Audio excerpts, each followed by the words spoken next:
Fala galera, beleza? Meu nome é professor Jandir Gomes, certo? Hoje eu estou trazendo para vocês a nossa aula inaugural, nossa primeira aula de muitas, certo? Então, para repetir mais uma vez, para vocês ficarem atentos, meu nome é professor Jandir Gomes, certo? Nossa primeira aula será sobre teoria dos conjuntos, certo? Um assunto inicial bem importante.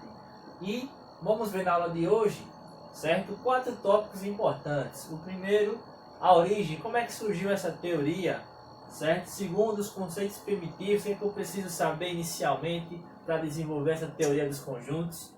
3, como representar os conjuntos, ver as representações diferentes.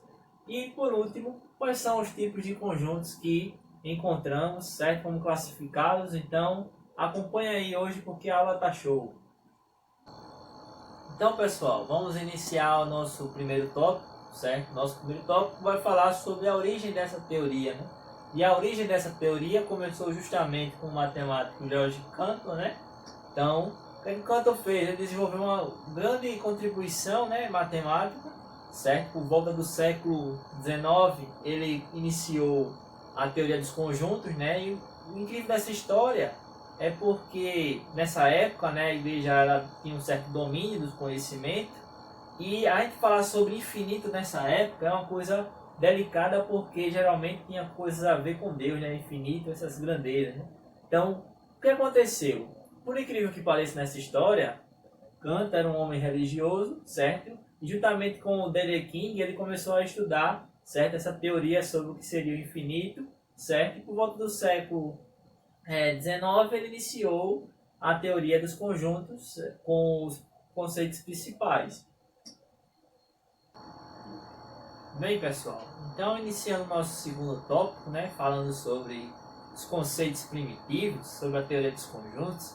Então, a gente começa com a ideia do que seriam esses conceitos primitivos. Conceitos primitivos, certo, são aqueles que vão dar início à sua teoria. E nesse nosso assunto, os nossos conceitos primitivos seriam, a primeira, ter a ideia do que seria um conjunto, certo? Que é um conjunto, e o que é um elemento de um conjunto. A partir daí a gente pode começar a construir a nossa teoria. Então, eu vou citar, por exemplo, a vocês, se eu tivesse uma coleção de revistas. Então, tome como exemplo uma coleção como essa, de revistas. Então, isso aqui seria um conjunto. Tem um conjunto de revistas, certo? E cada revista dessa, certo, seria um elemento desse conjunto. Então você tem um conjunto de revistas, certo? E cada revista dessa, certo, seria um elemento desse conjunto. Posso citar outro exemplo? Um outro exemplo seria o seguinte: imagine você numa sala de aula. Então, alunos de uma sala de aula, certo? Alunos de uma sala de aula seria a ideia de um conjunto formado por alunos. E um elemento desse conjunto, exatamente, você está aí assistindo, seria um elemento desse conjunto, certo? Você dentro da sua sala de aula, você é um elemento do conjunto sala de aula. Beleza, pessoal? Vamos lá, pessoal. Então, nosso terceiro tópico seria a representação de um conjunto. Como a gente representa na matemática um conjunto, certo? Como é que é escrito? Que às vezes é uma coisa bem importante é saber escrever, certo, algum assunto em relação à matemática. Então, na teoria dos conjuntos a gente tem 3 representações principais. A primeira delas é a representação tabular, a segunda por diagrama de Venn e a terceira por uma propriedade. Então essas 3 representações é o que a gente vai estar acompanhando a partir de agora. Então, pessoal, vamos à nossa primeira representação, né? Que é a representação tabular. O que é a representação tabular?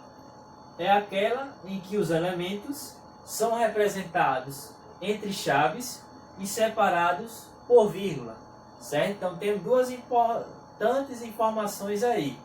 Quais são elas? A palavra chaves e a palavra vírgula. Então, a representação tabular, os elementos, ou seja, aqueles que formam o conjunto, estão representados entre chaves e separados por vírgula. Então, vou pegar como exemplo o conjunto A que eu vou representar pela letra maiúscula. E quem é o conjunto A? Ou seja, quem são os elementos que formam esse conjunto?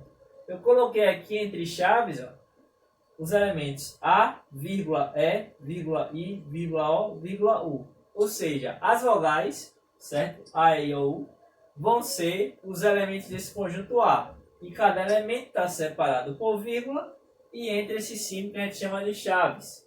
Outro exemplo seria o conjunto B, certo? O conjunto B eu vou formar pelos elementos 1, 2, 3, 4. E eles estão separados por vírgula e entre chaves. Então, esse é o formato da representação tabular. Agora vamos a duas perguntas importantes para a nossa observação. O elemento U, certo? É um elemento de A. U é um elemento de B. Então vamos pensar nessa ideia. O que é que faz um elemento estar ou não em um conjunto? Pensem aí para a gente observar esse resultado. E aí, pessoal? Pensaram? Então o problema proposto foi o seguinte. Eu tinha um conjunto A e um conjunto B e perguntei se U é elemento de A e se U é elemento de B. Então, vocês que pensaram, vamos analisar como responder essas duas perguntas. A primeira, a gente vai dizer que a resposta é sim, ou seja, U é elemento de A. Por quê? Se a gente observar o conjunto A, se a gente observar, o elemento U aparece aqui dentro desse conjunto. Como o elemento U faz parte desse conjunto, então o elemento U é o elemento de A. Nesse caso, eu digo que o elemento U pertence a A. Pertence a A quer dizer que faz parte do conjunto A. E matematicamente falando, em símbolo, eu digo que U pertence a A e uso esse símbolo como se fosse um E para dizer que ele pertence a A. Então aqui eu leio U pertence a A. Ok? A segunda pergunta é se o elemento U ele faz parte de B. Se eu for observar B, B só tem números como elementos. Então, nesse caso, a resposta seria não. O elemento U não é elemento de B. Nesse caso, eu represento dizendo que é o seguinte, que U não pertence a B.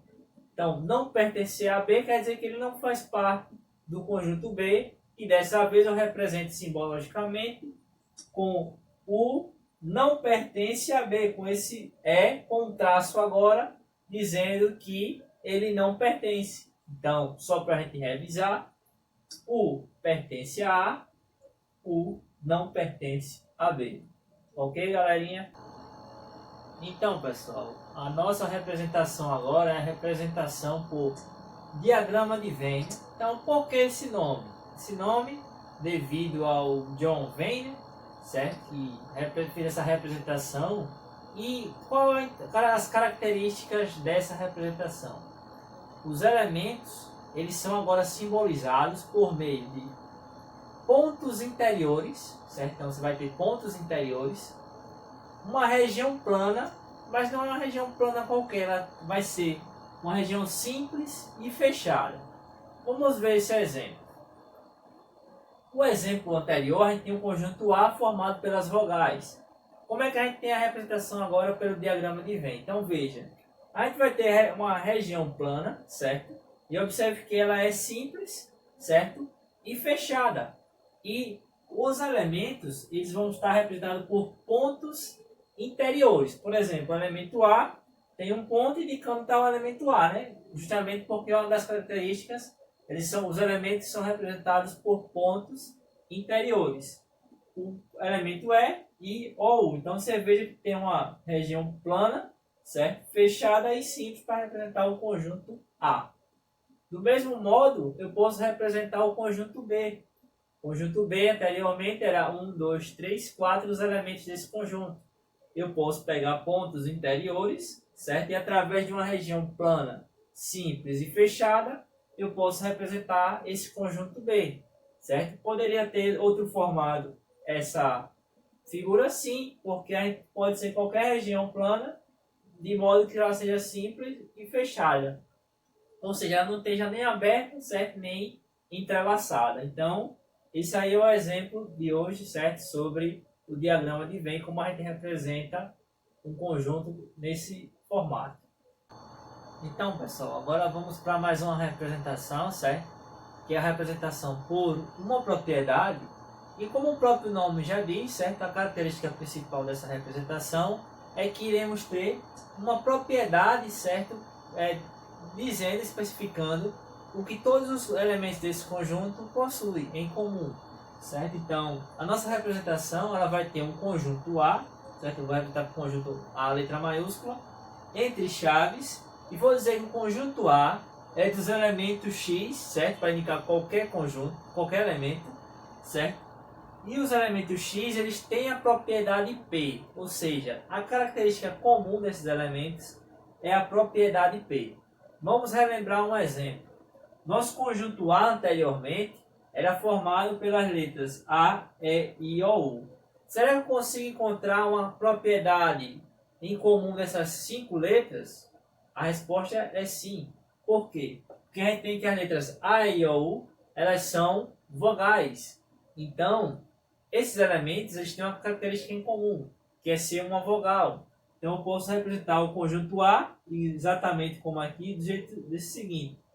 X, certo? É os elementos tal que eles possuem a propriedade que X é uma vogal. Então, ser uma vogal é a propriedade P nesse caso. Um outro exemplo é o conjunto anteriormente que a gente falou, né? 1, 2, 3, 4, formado por esses números, né? Que eles são formados pelo número x pertencente aos naturais, só para a gente relembrar. X pertence aos naturais significa que o x é um elemento dos naturais. A gente não vai falar de naturais agora, mas eu vou adiantar um pouco e dizer que os números naturais são aqueles que a gente usa para contar. 1, 2, 3, 4, 5, 6. Então, o conjunto B é formado pelos elementos que estão entre 0 e 5 e são naturais. Entre 0 e 5 é a sua propriedade. Então, quais são os números que a gente usa para contar que estão entre 0 e 5? A gente pensa 1, 2, 3, 4. Ou seja, são os 4 números que a gente tinha no conjunto B anteriormente. E mais um exemplo seria o conjunto C dos elementos formados pelos elementos X, tal que X é um país da Ásia. Então, esse conjunto C seria formado por todos os países que faz parte da Ásia. Então, nesse caso, o conjunto C seria o conjunto dos continentes asiáticos. Beleza? Então, essa aqui foi a representação por meio de uma propriedade. Então, galera, para a gente fechar a aula de hoje com chave de ouro, né, vamos falar sobre os tipos de conjunto, né? Como é que a gente vai classificar alguns conjuntos, certo? Então, vamos ao primeiro exemplo. Quando é que eu digo que um conjunto ele é unitário, né? Unitário já está falando a própria palavra, né? Unitário, eu vou lembrar da palavra único. Então, um conjunto unitário, ele vai ser unitário se só possuir um único elemento. Por exemplo, aqui, na representação tabular, o conjunto A aqui é formado só pelo elemento 5. Então, nesse caso, como só tem um elemento, que é o 5, o conjunto A ele vai ser unitário, certo? Só tem um único elemento. O conjunto B, certo? Ele está agora por uma propriedade. Então, X é o conjunto formado aqui, o B é o conjunto formado pelos elementos X, né? Tal que X é a maior estrela do sistema solar. Pô, a gente vai lembrar. Qual é a maior estrela do sistema solar? Será que tem mais de uma? Não. A maior estrela, certo? No caso, seria o Sol, né? Então, nesse caso, o conjunto B é formado por um único elemento, que é o Sol. Ok? Conjunto vazio. O conjunto vazio é importante, né? Porque, até por ser tão simples, mas ele é muito importante, certo? O conjunto vazio, ele é formado, já está dizendo, não tem elemento nenhum. Ele é vazio. Quando não tem elemento nenhum ou é vazio, eu digo que o conjunto ele vai ser representado por esse símbolo, né? Um círculo e um traço, ou se não, umas duas chaves, certo? Com o espaço entre elas. Então, para dizer que esses conjuntos são representações do conjunto vazio, ok? O conjunto finito é quando você tem um conjunto que você, ao começar a contar o primeiro elemento, você consegue chegar ao fim da contagem. Então, se diz que é uma contagem finita. Por exemplo, aqui o elemento A, né? O conjunto A, tem os elementos A, B, C, D, E, F. Se eu for contar esses elementos, eu consigo. 1, 2, 3, 4, 5, 6. O conjunto A tem 6 elementos. 6 é uma quantidade finita, logo esse conjunto A vai ser um conjunto finito. E para finalizar aqui, o conjunto é infinito. O conjunto vai ser infinito, que é o contrário de ser finito. Você começa a contar e não chega ao final da contagem. Por exemplo, os números naturais, formados por todos os números que a gente usa para contar, certo? 0, 1, 2, 3, 4, 5. Se eu fosse continuar aqui, né? 6, 7, 8, 9, até onde eu quisesse, né? Eu não iria parar, porque esse conjunto é um exemplo de um conjunto infinito. Beleza? Então, são as 4 tipos de representações aqui, né? Dos tipos de conjunto: unitário, vazio, finito e infinito.